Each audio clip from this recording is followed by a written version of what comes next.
नमस्कार। The deep dive में आपका स्वागत है। ये विश्लेषण खास तौर पर यूपीएससी उम्मीदवारों के लिए तैयार किया गया है।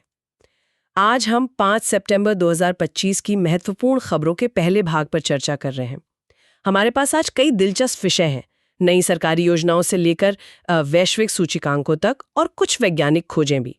हो सकता है इनमें से कुछ विषयों पर हमने पहले भी बात की हो, तो ये एक अच्छी रिवीजन भी हो सकती है। हमारा लक्ष्य हमेशा की तरह इन स्रोतों से सबसे जरूरी जानकारी निकालना और उसे आसान बनाना है। तो चलिए शुरू करते हैं आज की चर्चा। हाँ, और अगर आपको ये चर्चा उपयोगी लगे तो कृपया इसे लाइक और सब्सक्राइब करना ना भूलें। शुरुआत करते हैं एक महत्वपूर्ण सरकारी पहल से। केंद्रीय मंत्रिमंडल ने हाल ही में महत्वपूर्ण खनिजों के पुनर्चक्रण मतलब रिसाइकलिंग के लिए 1500 करोड़ रुपए की प्रोत्साहन योजना को मंजूरी दी है। ये काफी अहम कदम लगता है ना? यानी एनसीएमएम का ही एक हिस्सा है। इसका मुख्य लक्ष्य है कि इन खनिजों के मामले में हम घरेलू क्षमता बढ़ाएं और हमारी जो सप्लाई चेन है वो मजबूत बने। योजना की अवधि, जैसा आपने कहा, 6 साल की होगी, वित्तीय वर्ष 2025-26 से 2030-31 तक। इसमें फीडस्टॉक के रूप में ई कचरा, पुरानी लिथियम आयन बैटरी का स्क्रैप और दूसरे स्क्रैप का इस्तेमाल किया जाएगा। और इसके लाभार्थी कौन होंगे? क्या ये सिर्फ बड़ी कंपनियों के लिए है? नहीं नहीं, इसमें बड़े जो पहले से स्थापित रिसाइकलर्स हैं वो तो हैं ही, साथ ही छोटे और नए रिसाइकलर्स जिनमें स्टार्टअप्स भी शामिल हैं, उनके लिए भी जगह है। असल में योजना के कुल बजट का लगभग 1/3 हिस्सा, मतलब करीब 500 करोड़ रुपए, छोटे रिसाइकलर्स के लिए रखा गया है। ये योजना नई यूनिट्स लगाने के साथ साथ जो मौजूदा यूनिट्स हैं उनकी क्षमता बढ़ाने, मॉडर्नाइज करने और डाइवर्सिफाई करने पर भी लागू होगी। एक जरूरी बात यह है कि इंसेंटिव असल खनिज निकालने की प्रक्रिया के लिए है, न कि सिर्फ ब्लैक मास बनाने के लिए। अच्छा, तो प्रोत्साहन किस तरह का दिया जाएगा? इसमें 2 हिस्से हैं। एक तो प्लांट और मशीनरी पर 20% कैपिटल सब्सिडी है अगर प्रोजेक्ट तय समय में शुरू हो जाता है, और दूसरा बिक्री बढ़ने पर ऑपरेशनल सब्सिडी भी है। ये दूसरे साल में 40% और 5वें साल में 60% किस्तों में दी जाएगी अगर बिक्री के लक्ष्य पूरे होते हैं। पर हाँ, भागीदारी बढ़ाने के लिए कुल इंसेंटिव पर एक सीमा भी है। बड़ी यूनिट के लिए 50 करोड़ और छोटी के लिए 25 करोड़। इसी तरह ऑपरेशनल सब्सिडी की सीमा भी क्रमशः 10 करोड़ और 5 करोड़ है। इस योजना से क्या नतीजे अपेक्षित हैं? मतलब कितनी रिसाइकलिंग क्षमता बढ़ेगी? उम्मीद है कि इससे कम 270 किलोटन सालाना रिसाइकलिंग कैपेसिटी बनेगी, जिससे करीब 40 किलोटन सालाना महत्वपूर्ण खनिज हमें मिलेंगे। इससे करीब 8,000 करोड़ का निवेश आने और लगभग 70,000 प्रत्यक्ष और अप्रत्यक्ष रोजगार पैदा होने का भी अनुमान है। चलिए अब एक दूसरे विषय पर आते हैं, विशिष्ट दिव्यांगता पहचान पत्र यानी यूडीआईडी कार्ड। हाल के आंकड़े बताते हैं कि भारत की जो अनुमानित दिव्यांग आबादी है उसमें से 40% से भी कम लोगों को यूडीआईडी कार्ड मिल पाया है। ये चिंता की बात है क्योंकि सरकारी लाभों के लिए ये जरूरी है। हाँ, ये वाकई एक बड़ा मुद्दा है। यूडीआईडी कार्ड का मकसद यही था कि दिव्यांग व्यक्तियों के लिए पहचान का एक ही दस्तावेज हो जो पूरे देश में चले। दिव्यांग व्यक्तियों के अधिकार अधिनियम 2016 के तहत ये कार्ड उनके जिले के अस्पताल या जहां वो इलाज करा रहे हैं वहां से भी बन सकता है। इस कार्ड की बनावट भी खास बताई जाती है। 18 अंक वर्ण होते हैं इसमें। जी हाँ, इसमें पहले 2 राज्य कोड, फिर 2 जिला कोड, फिर एक सीएमओ कोड, अगले 2 दिव्यांगता का प्रकार बताते हैं, फिर 4 जन्म का साल, अगले 6 रनिंग नंबर और आखिरी अंक एक चेकसम होता है सुरक्षा के लिए। और इसमें रंग भी अलग अलग होते हैं दिव्यांगता की गंभीरता के आधार पर। जैसे सफेद कार्ड 40% से कम दिव्यांगता के लिए, पीला 40% से 80% तक और नीला 80% से ज्यादा दिव्यांगता के लिए। और ये पूरी यूडीडी परियोजना किस मंत्रालय के तहत आती है? ये परियोजना सामाजिक न्याय और अधिकारिता मंत्रालय के दिव्यांग जन सशक्तिकरण विभाग की है। इसका उद्देश्य सिर्फ कार्ड देना नहीं, बल्कि पीडब्ल्यूडीज का एक राष्ट्रीय डेटाबेस तैयार करना और हर व्यक्ति को एक यूनिक आईडी देना है। ये प्रोजेक्ट गांव, ब्लॉक, जिला, राज्य और राष्ट्रीय स्तर पर लाभार्थियों की प्रगति को ट्रैक करने में भी मदद करता है। लक्ष्य एक ऐसा सिस्टम बनाना है जिसमें ऑनलाइन, ऑफलाइन आवेदन से लेकर मूल्यांकन, डुप्लीकेट हटाना, नवीनीकरण, रिपोर्टिंग और सरकारी लाभों का मैनेजमेंट सब कुछ जुड़ा हो। अब एक चिंताजनक खबर उत्तराखंड से। राज्य पहले ही बादल फटने, बाढ़, भूस्खलन से जूझ रहा है और अब चमोली के नंदा नगर में भूधंसाव की एक नई घटना सामने आई है। ये भूधंसाव होता क्या है असल में?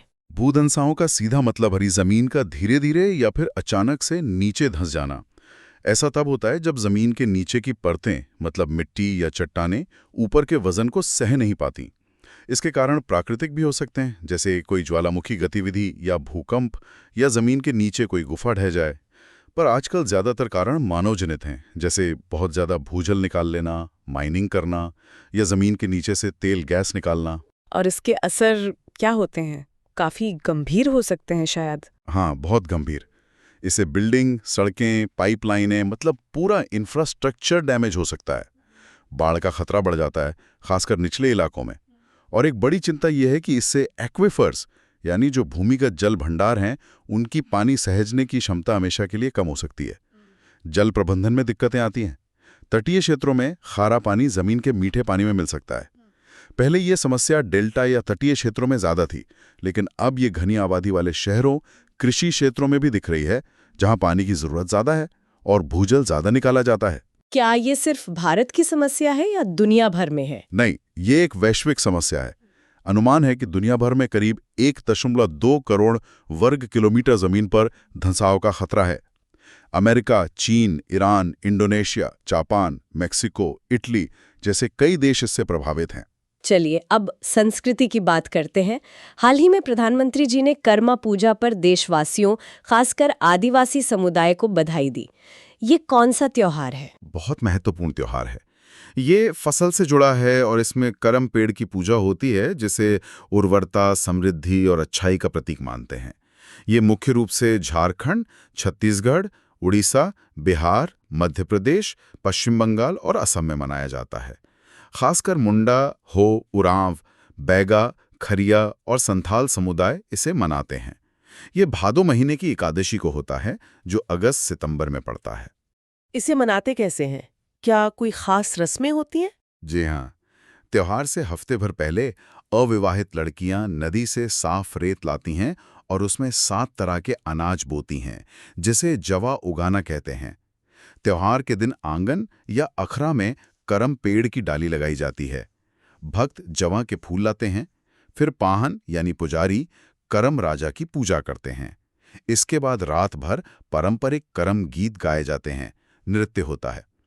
अगले दिन करम डाली को नदी या तालाब में विसर्जित करते हैं और जवा भक्तों में बांटा जाता है। लोग खेतों में भी साल या भेलुआ की डाली लगाते हैं, अच्छी फसल की उम्मीद में। एक और सरकारी पहल की चर्चा हो रही है, निवेशक दीदी। हाल ही में IEPFA ने हैदराबाद में इस पहल का दूसरा चरण शुरू किया है। ये क्या है? जी, निवेशक दीदी पहल का मकसद है वित्तीय साक्षरता, मतलब फाइनेंशियल लिटरेसी को बढ़ाना, खासकर ग्रामीण महिलाओं के बीच। ये महिलाओं के लिए महिलाओं द्वारा की सोच पर आधारित है। माना जाता है कि ग्रामीण महिलाएं एक महिला ट्रेनर यानी दीदी से अपने पैसों से जुड़ी बातें ज्यादा आसानी से कर पाती हैं। ये कॉरपोरेट कार्य मंत्रालय के तहत आता है और इसे IEPFA यानी निवेशक शिक्षा और संरक्षण निधि प्राधिकरण चला रहा है। इसका काम है लोगों में जानकारी की कमी को दूर करना और निवेश व बचत के लिए आत्मविश्वास जगाना। और ये IEPFA क्या है? इसके बारे में कुछ और बताएंगे? IEPFA की स्थापना 2016 में कंपनी एक्ट 2013 के तहत हुई थी। इसका मुख्य काम है निवेशकों को जागरूक करना और उनके हितों की रक्षा करना।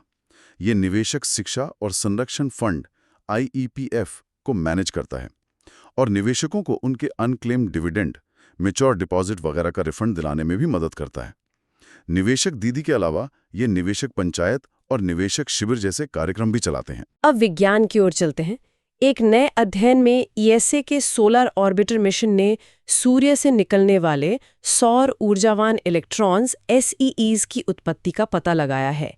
ये सोलर ऑर्बिटर मिशन क्या है? ये ESA और नासा का मिला-जुला मिशन है, जिसे 2020 में लॉन्च किया गया था। इसका मकसद है सूरज और उसके आसपास के हेलियोस्फीयर का बहुत करीब से और हाई रेजोल्यूशन में अध्ययन करना, खासकर सूरज के ध्रुवों का, जो धरती से नहीं दिखते। इसमें 6 रिमोट सेंसिंग इंस्ट्रूमेंट हैं जो दूर से सूरज की तस्वीरें लेते हैं और 4 इन सीटो इंस्ट्रूमेंट हैं जो सीधे सौर हवा, कणों और चुंबकीय क्षेत्रों को मापते हैं। और ये सौर ऊर्जावान इलेक्ट्रॉन्स SEEs क्या होते हैं? CEEs सूरज से निकलने वाले बहुत ज्यादा ऊर्जा वाले इलेक्ट्रॉन कण हैं। ये हमारे अंतरिक्ष के मौसम यानी स्पेस वेदर को बनाने में अहम भूमिका निभाते हैं।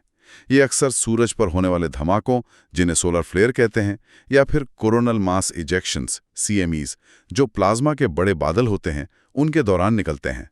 हाल की खोज ये है कि CEAs के 2 अलग-अलग स्रोत हो सकते हैं। एक तरह के CEE तेज सोलर फ्लेयर से जुड़े हैं और दूसरे तरह के CMEs से। सोलर ऑर्बिटर ने नवंबर 2020 से दिसंबर 2022 के बीच ऐसे 300 से ज़्यादा CEE विस्फोट देखे। इससे हमें स्पेस वेदर को समझने में और मदद मिलेगी। अब तकनीक और सुरक्षा से जुड़ी एक खबर। हाल ही में अमेरिका में इजराइल की स्पाईवेयर कंपनी पैरागॉन सॉल्यूशंस के ग्राफाइट स्पाईवेयर से जुड़ा एक रुका हुआ कॉन्ट्रैक्ट फिर से शुरू किया गया है। ये ग्राफाइट स्पाईवेयर क्या है? ग्राफाइट स्पाईवेयर एक तरह का जासूसी सॉफ्टवेयर है जिसे मोबाइल फोन तक दूर से पहुंच बनाने और उसे कंट्रोल करने के लिए बनाया गया है। एक बार ये फोन में आ जाए तो इसे चलाने वाला व्यक्ति फोन यूजर की तस्वीरें देख सकता है, मैसेज पढ़ सकता है, लोकेशन ट्रैक कर सकता है और यहां तक कि व्हाट्सएप और सिग्नल जैसे एन्क्रिप्टेड मैसेज भी पढ़ सकता है। ये फोन के रिकॉर्डर को मैनिपुलेट करके उसे सुनने वाली डिवाइस की तरह भी इस्तेमाल कर सकता है। तो ये एक तरह का मैलवेयर हुआ। हाँ बिल्कुल, स्पाईवेयर एक तरह का मैलवेयर यानी दुर्भावनापूर्ण सॉफ्टवेयर ही है। ये यूजर की मर्जी के बिना उनकी डिवाइस में घुसता है, डेटा इकट्ठा करता है और किसी तीसरे पक्ष को भेज देता है। ये निजी और संवेदनशील जानकारी चुराकर विज्ञापनदाताओं, डेटा फर्मों या गलत लोगों को बेच सकता है। एडवेयर, इन्फोस्टीलर, की लॉगर्स इसके कुछ आम प्रकार हैं। अब एक वैश्विक सूचकांक की बात करते हैं, वैश्विक शांति सूचकांक 2025। इसके मुताबिक आइसलैंड फिर से दुनिया का सबसे शांतिपूर्ण देश बन गया है। जी, ये सूचकांक institute for economics and peace IEP तैयार करता है, जो सिडनी में है। इसे दुनिया में शांति का मुख्य पैमाना माना जाता है। ये 163 देशों और क्षेत्रों को रैंक करता है, जिसमें दुनिया की 99.7% आबादी आ जाती है। यह 3 मुख्य क्षेत्रों में शांति को मापता है: समाज में सुरक्षा, चल रहे घरेलू और अंतर्राष्ट्रीय संघर्ष और सैन्यीकरण का स्तर। इसके लिए कुल 23 इंडिकेटर्स का इस्तेमाल होता है। इस साल के सूचकांक की मुख्य बातें क्या हैं? क्या दुनिया शांत हो रही है? नहीं, रिपोर्ट तो यही कहती है कि वैश्विक शांति में गिरावट जारी है। ये 19वां संस्करण है। चिंता की बात यह है कि बड़े संघर्षों से पहले दिखने वाले कई कारक द्वितीय विश्व युद्ध के बाद से अपने उच्चतम स्तर पर हैं। ज्यादा देश सैन्यीकरण बढ़ा रहे हैं। अभी 59 सक्रिय संघर्ष चल रहे हैं देशों के बीच, जो दूसरे विश्व युद्ध के बाद सबसे ज्यादा हैं। पिछले साल 17 देशों में 1000 से ज्यादा संघर्ष मौतें हुईं। संघर्षों को सुलझाने की दर भी पिछले 50 सालों में सबसे कम है। हाँ, आइसलैंड 2008 से लगातार सबसे शांतिपूर्ण देश है। आयरलैंड, ऑस्ट्रिया, न्यूजीलैंड और स्विट्जरलैंड भी टॉप पर हैं। और सबसे कम शांतिपूर्ण देश कौन से हैं और भारत की रैंकिंग क्या रही? पहली बार रूस दुनिया का सबसे कम शांतिपूर्ण देश है। उसके बाद यूक्रेन, सूडान, कांगो और यमन है। पश्चिमी और मध्य यूरोप सबसे शांतिपूर्ण क्षेत्र है, पर वहां भी थोड़ी गिरावट आई है। मध्य पूर्व और उत्तरी अफ्रीका सबसे कम शांतिपूर्ण क्षेत्र बना हुआ है। दक्षिण एशिया दूसरा सबसे कम शांतिपूर्ण क्षेत्र है और यहां शांति में सबसे बड़ी गिरावट देखी गई। केवल दक्षिण अमेरिका में पिछले साल सुधार हुआ। भारत की बात करें तो GPI 2025 में भारत 115वें स्थान पर था। ये पिछले साल से एक पायदान का सुधार है। एशिया में सिंगापुर 6, जापान 12, मलेशिया 13, भूटान 21 और मंगोलिया 37 सबसे शांतिपूर्ण देशों में थे। अब वित्तीय क्षेत्र से एक खबर। अमेरिका की ट्रेडिंग फर्म जेन स्ट्रीट ग्रुप ने सेबी के खिलाफ प्रतिभूति अपीलीय न्यायाधिकरण SAT में अपील दायर की है। ये SAT क्या है? इससे यानी सिक्योरिटीज अपीलेट ट्रिब्यूनल एक सांविधिक निकाय है जिसे सेबी एक्ट 1992 के तहत बनाया गया है। ये एक अर्ध न्यायिक निकाय है जिसका मुख्य काम सेबी या उसके एडजुडिकेटिंग ऑफिसर के आदेशों के खिलाफ अपील सुनना और निपटाना है। इसका अधिकार क्षेत्र पूरे भारत में है और ये मुंबई से काम करता है। ये सिर्फ सेबी ही नहीं बल्कि बीमा नियामक IRDAI और पेंशन नियामक PFRDA के आदेशों के खिलाफ भी अपील सुनता है। कोई भी व्यक्ति जो इन नियामकों के फैसलों से सहमत नहीं है वो अपील कर सकता है। इसकी संरचना और सदस्यों की नियुक्ति कैसे होती है? SAT में एक पीठासीन अधिकारी होते हैं और कुछ न्यायिक और तकनीकी सदस्य। पीठासीन अधिकारी सुप्रीम कोर्ट के रिटायर्ड या मौजूदा जज या हाई कोर्ट के चीफ जस्टिस या कम से कम 7 साल के अनुभव वाले हाई कोर्ट जज हो सकते हैं। न्यायिक सदस्य कम से कम 5 साल के अनुभव वाले हाई कोर्ट जज होने चाहिए। तकनीकी सदस्य केंद्र या राज्य सरकार में सचिव या अतिरिक्त सचिव रहे हों, या फिर वित्तीय क्षेत्र में कम से कम 15 साल का अनुभव रखने वाले प्रतिष्ठित व्यक्ति हों। पीठासीन अधिकारी और न्यायिक सदस्यों की नियुक्ति केंद्र सरकार भारत के चीफ जस्टिस के परामर्श से करती है। कार्यकाल 5 साल का होता है, जिसे एक बार और बढ़ाया जा सकता है, अधिकतम 70 साल की उम्र तक। एसएटी की शक्तियां क्या हैं और क्या इसके आदेश के खिलाफ कहीं अपील हो सकती है? एसएटी के पास सिविल कोर्ट जैसी शक्तियां होती हैं, गवाह बुलाना, सबूत लेना, दस्तावेज मंगाना वगैरह। हाँ, एसएटी के आदेश के खिलाफ सुप्रीम कोर्ट में अपील की जा सकती है, लेकिन सिर्फ कानून के किसी सवाल पर, तथ्यों पर नहीं। और अंत में पर्यावरण से जुड़ी एक अहम खबर। केरल ने सेन्ना स्पेक्टेबिलिस के उन्मूलन के लिए भारत का पहला विज्ञान आधारित समुदाय संचालित अभियान चलाया है। ये सेन्ना स्पेक्टेबिलिस क्या है? ये उष्णकटिबंधीय अमेरिका का एक पौधा है जो भारत में एक आक्रामक प्रजाति बन गया है। इसे पॉपकॉर्न बुश, सीडर भी कहते हैं। ये समस्या इसलिए है क्योंकि ये बहुत तेजी से फैलकर घने झुरमुट बना लेता है, जिससे स्थानीय पौधे दब जाते हैं। ये मिट्टी की केमिस्ट्री बदलता है और शाकाहारी जानवरों को भोजन से वंचित करता है। ये एक पेड़ जैसा होता है, 7 से 18 मीटर ऊंचा, जिसके पीले फूल केरल के राज्य पुष्प कनिकुन्ना जैसे दिखते हैं। आईयूसीएन लिस्ट में ये लीस्ट कंसर्न है, पर स्थानीय असर बहुत बुरा है। इसे नियंत्रित करना इतना चुनौतीपूर्ण क्यों है और आक्रामक प्रजाति का मतलब क्या होता है? इसकी बढ़ने की रफ्तार बहुत तेज है और ये जंगल के इकोसिस्टम को खराब कर देता है। बीज बहुत पैदा करता है और कटाई के बाद जड़ों से फिर उगाता है। संक्षेप में कहें तो आक्रामक प्रजाति वो जीव है जो किसी नए माहौल में आकर वहां के पर्यावरण या अर्थव्यवस्था को नुकसान पहुंचाता है, जहां वो मूल रूप से नहीं पाया जाता। ये अक्सर स्थानीय जैव विविधता को खत्म कर देते हैं। तो ये थी 5 सितंबर 2025 के महत्वपूर्ण घटनाक्रमों पर हमारी आज की चर्चा का पहला भाग। हमने पुनर्चक्रण योजनाओं से लेकर वैश्विक शांति और आक्रामक प्रजातियों तक कई विषयों को कवर किया। आज की चर्चा से एक विचार जो उभरता है वो ये है कि कैसे स्थानीय पर्यावरणीय कार्यवाहियां जैसे सेन्ना का उन्मूलन वैश्विक स्थिरता और संसाधन प्रबंधन से जुड़ी हुई हैं। जैसे महत्वपूर्ण खनिजों का रिसाइकलिंग या भूजल का सही इस्तेमाल, ये सब हमारी आर्थिक और पर्यावरणीय सुरक्षा के लिए जरूरी हैं। और वैश्विक शांति सूचकांक याद दिलाता है कि इन सब के लिए शांति कितनी जरूरी है। इन अंतर संबंधों पर विचार करना महत्वपूर्ण है। खास विषय पर और जानना चाहते हैं तो हमें बताएं। कृपया लाइक और सब्सक्राइब करना ना भूलें। जल्द ही मिलेंगे अगले भाग के साथ। धन्यवाद।